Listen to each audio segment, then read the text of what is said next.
क्या आपको पता है दोस्तों कि हिंदू धर्म में छोटा चार धाम यात्रा का एक विशेष नियम है। अगर इस नियम को तोड़ा गया तो यात्रा कभी पूरी नहीं मानी जाती। क्या आप जानते हैं कि इन चार धामों में से एक धाम ऐसा है जहां मृत्यु के देवता यमराज अपनी बहन से मिलते हैं, और एक धाम ऐसा जहां भगवान शिव आज भी एक बैल के कबूड़ के रूप में मौजूद है।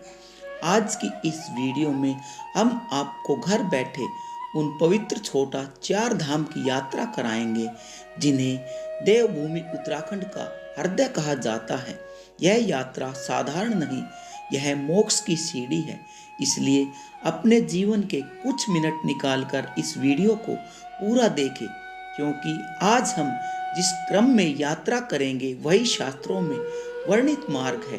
दोस्तों, छोटा चार धाम की यात्रा का विधान घड़ी की दिशा में है, अर्थात बाएं से दाएं। इसलिए यह यात्रा यमुनोत्री से शुरू होकर गंगोत्री, फिर केदारनाथ और अंत में बद्रीनाथ पर समाप्त होती है। इस मोक्ष यात्रा का शुभारंभ होता है उस पावन स्थान से जहाँ मृत्यु का भय खत्म हो जाता है। आइए चलते हैं पहले हमारे धाम यमुनोत्री। हिमालय की गोद में कालिंद पर्वत पर बसा है यमुनोत्री धाम। यह वह स्थान है जहाँ से पावन यमुना नदी का उद्गम होता है। क्या आप जानते हैं यमुनोत्री को चार धामों में सबसे पहला स्थान क्यों मिला? पुराणों के अनुसार यमुना सूर्यदेव की पुत्री और मृत्यु के देवता यमराज की सगी बहन है। कथा की भैया दूज के दिन यमराज अपनी बहन यमुना से मिलने इसी स्थान पर आए थे। यमुना ने अपने भाई का सत्कार किया और उनसे वरदान मांगा। उन्होंने कहा, हे भ्राता, जो भी मनुष्य मेरे इस पवित्र जल में स्नान करके इस धाम के दर्शन करेगा, उसे अकाल मृत्यु का भय नहीं सताना चाहिए और उसे यमलोक की यातनाएं भी न सहनी पड़े। यमराज ने कहा, तथास्तु। यही कारण है कि चार धाम की कठिन चढ़ाई शुरू करने से पहले भक्त यमुनोत्री आते हैं, ताकि यम के भय से मुक्त होकर वे आगे की यात्रा निर्भय होकर कर सके। यहाँ का सबसे बड़ा चमत्कार है सूर्य कुंड।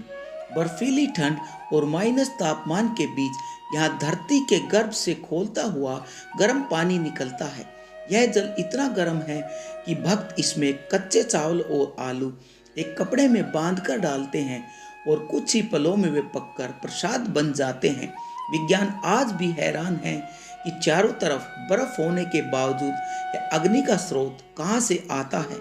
मान्यता है कि यह सूर्यदेव का अपनी पुत्री यमुना के प्रति स्नेह है, जो गर्मी के रूप में यहाँ मौजूद है। यहाँ स्थित दिव्य शिला के पूजन के बिना यह यात्रा शुरू नहीं होती। यमुनोत्री से यम का भय त्याग कर हम आगे बढ़ते हैं दूसरे धाम गंगोत्री की ओर। यह वह स्थान है जहाँ धरती पर पहली बार माँ गंगा अवतरित हुई थी, लेकिन यह इतना आसान नहीं था। सूर्यवंश के राजा भागीरथ ने अपने 60,000 पूर्वजों की आत्मा की शांति के लिए 1000 वर्षों तक कठोर तप किया। उनकी तपस्या से प्रसन्न होकर माँ गंगा धरती पर आने को तैयार हुई, लेकिन उनका वेग इतना प्रचंड था कि पृथ्वी उसे सहन नहीं कर सकती थी। पृथ्वी रसातल में चली जाती। तब राजा भगीरथ ने भगवान शिव की आराधना की और यहीं इसी हिमालय क्षेत्र में महादेव ने अपनी जटाओं को खोलकर गंगा के प्रचंड वेग को उसमें बांध लिया। गंगा का अहंकार शिव की जटाओं में खो गया और वहां से वे भागीरथ बनकर शांत रूप में धरती पर बही। गंगोत्री मंदिर के पास वह पवित्र भागीरथ शिला है जहां बैठकर राजा ने तप किया था। यहाँ का वातावरण इतना पवित्र है कि कहा जाता है यहाँ बहने वाली हवा में भी पापों को धोने की क्षमता है। सर्दियों में जब यहाँ का तापमान 0 से नीचे चला जाता है और मंदिर के कपाट बंद हो जाते हैं, तब भी यहाँ एक अखंड ज्योति जलती रहती है। यह अखंड ज्योति उस विश्वास का प्रतीक है कि देवता आज भी यहाँ अदृश्य रूप में वास करते हैं। गंगोत्री का जल केवल जल नहीं, अमृत है। वैज्ञानिक शोध में भी यह माना जाता है कि गंगा जल में ऐसे बैक्टीरिया होते हैं जो पानी को कभी खराब नहीं होने देते। यह उस दिव्य स्पर्श का प्रमाण है जो शिव की जटाओं से इसे प्राप्त हुआ था। चलिए शुरू करते हैं। गंगा की शीतलता को पीछे छोड़कर अब हम उन दुर्गम पहाड़ियों की ओर जहां पांडवों ने भगवान शिव को खोजा था। हमारा अगला पड़ाव है केदारनाथ, 12 ज्योतिर्लिंगों में से एक और हिमालय का सबसे दुर्गम तीर्थ। यह केवल मंदिर नहीं, यह शिव का साक्षात निवास है। महाभारत के युद्ध के बाद पांडवों पर अपने ही भाइयों कौरवों और गुरुओं की हत्या का पाप लगा था। श्री कृष्ण ने उन्हें बताया, इस पाप से मुक्ति केवल महादेव ही दे सकते हैं। पांडव शिव को खोजते हुए हिमालय पर आए, लेकिन भगवान शिव उनसे नाराज थे और उन्हें दर्शन नहीं देना चाहते थे। पांडवों से बचने के लिए शिवजी ने एक बैल का रूप धारण किया और पशुओं के झुंड में चले गए, लेकिन महाबली भीम ने उन्हें पहचान लिया। भीम ने विशाल रूप धारण कर अपने पैर 2 पहाड़ों पर फैला दिए। अन्य गाय बैल तो निकल गए, लेकिन शिव रूपी बैल भीम के पैरों के नीचे जाने को तैयार नहीं हुआ। जैसे ही भीम ने बैल को पकड़ने के लिए छलांग लगाई, बैल रूपी शिव भूमि में समाने लगे। भीम ने केवल उनकी पीठ कबूड़ का हिस्सा पकड़ा। भगवान शिव पांडवों की इस दृढ़ भक्ति और संकल्प को देखकर प्रसन्न हुए और उन्हें पाप मुक्त किया। आज भी केदारनाथ के गर्भगृह में शिव की पूजा उसी बैल की पीठ जैसी आकृति वाले शिला रूप में होती है। यह एक स्वयंभू शिवलिंग है। कहते हैं कि जब शिवलिंग भूमि में समाया तो उसका मुख नेपाल के पशुपतिनाथ में निकला। इसलिए केदारनाथ और पशुपतिनाथ की यात्रा को मिलाकर ही शिव दर्शन पूरे माने जाते हैं। केदारनाथ का यह मंदिर पत्थरों को जोड़कर बनाया गया है।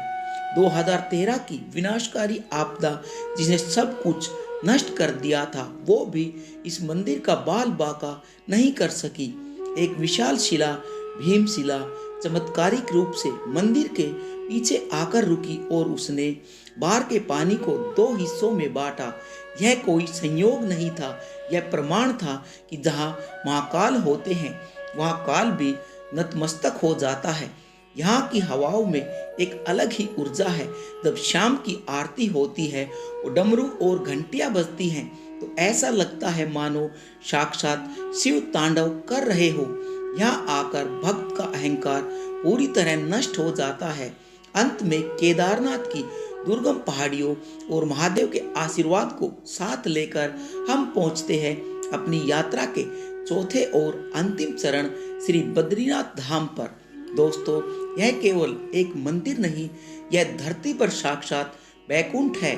पौराणिक कथाओं के अनुसार जब भगवान विष्णु यहाँ घोर तपस्या में लीन थे तो उन्हें धूप वर्षा और बर्फ से बचाने के लिए स्वयं माता लक्ष्मी ने एक विशाल बद्री बैर के वृक्ष का रूप धारण किया था। उन्होंने वर्षों तक धूप और ठंड सहन कर भगवान विष्णु को छाया दी। जब विष्णु जी की तपस्या पूरी हुई और उन्होंने माता लक्ष्मी को वृक्ष रूप में अपनी रक्षा करते देखा तो भावुक हो उठे। उन्होंने वरदान दिया कि हे देवी, आज तुमने मेरी रक्षा की है, इसलिए भविष्य में मेरा नाम तुम्हारे नाम के साथ जोड़कर लिया जाएगा, क्योंकि तुमने बद्री वैर वृक्ष बनकर मेरी रक्षा की। इसलिए दुनिया मुझे बद्रीनाथ के नाम से जानेगी। यही कारण है कि यहाँ नारायण के साथ लक्ष्मी जी का भी वास होता है। लेकिन छोटा चार धाम के संदर्भ में इसका महत्व बढ़ जाता है। शास्त्रों में कहा गया है कि केदारनाथ में शिव के दर्शन करने के बाद जब भक्त बद्रीनाथ में विष्णु के दर्शन करते हैं तब उसे हरिहर के मिलने का पुण्य प्राप्त होता है। शिव और विष्णु एक दूसरे के आराध्य हैं। केदारनाथ शिव के दर्शन के बिना बद्रीनाथ विष्णु की यात्रा अधूरी मानी जाती है और बद्रीनाथ के बिना केदारनाथ की बद्रीनाथ धाम नर और नारायण पर्वतों के बीच स्थित है। यह यात्रा का समापन बिंदु होता है। यमुनोत्री से शरीर की शुद्धि, गंगोत्री से मन की शुद्धि, केदारनाथ से आत्मा की शुद्धि और अंत में बद्रीनाथ में परमात्मा की प्राप्ति। यही है इस यात्रा का असली चक्र। जब एक यात्री इन चारों धामों की परिक्रमा करके वापस लौटता है तो वह वही इंसान नहीं रहता जो घर से निकला था। उसका जीवन, उसका नजरिया और उसकी आत्मा पूरी बदल चुकी होती है। दोस्तों, छोटा चार धाम की यात्रा केवल पहाड़ों का सफर नहीं है, यह एक इंसान के साधारण से दिव्य बनने की प्रक्रिया है। अगर आप भी अपने जीवन में एक बार इन चार धामों की यात्रा करने की कामना रखते हैं तो कमेंट में हर हर महादेव जरूर लिखें। प्रभु आपकी मनोकामना अवश्य पूरी करेंगे। जय शिव शंकर।